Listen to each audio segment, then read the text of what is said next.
Hello friends, எல்லாருக்கும் வணக்கம். இந்த வீடியோவில் நம்ம என்ன பார்க்குறோம்னா, நாடு முழுவதும் ஓய்வூதியதாரர்கள் ஜனவரி 30 முதல் உண்ணாவிரத போராட்டம்.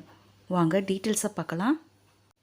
இபிஎஸ் திட்ட ஓய்வூதிய அரசு ஊழியர்களுக்கு குறைந்தபட்ச ஓய்வூதியமாக ரூபாய் 7500 வழங்க வேண்டும் என கோரிக்கை வைக்கப்பட்டுள்ளது.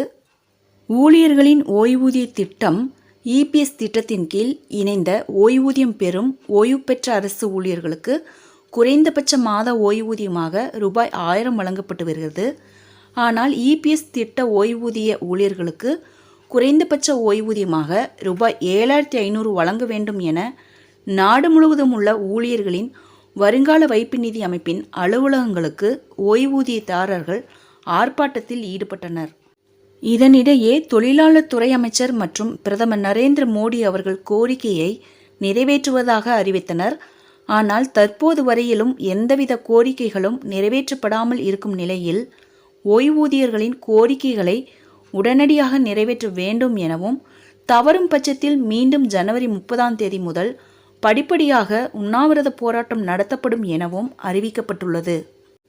ஃப்ரெண்ட்ஸ், இந்த தகவல் உங்களுக்கு யூஸ்ஃபுல்லாக இருந்தால் என்னோட சேனலை சப்ஸ்கிரைப் பண்ணுங்கள், லைக் பண்ணுங்கள், மற்ற நண்பர்களுக்கும் இந்த வீடியோவை ஷேர் பண்ணுங்கள். தேங்க்ஸ் ஃபார் வாட்சிங்.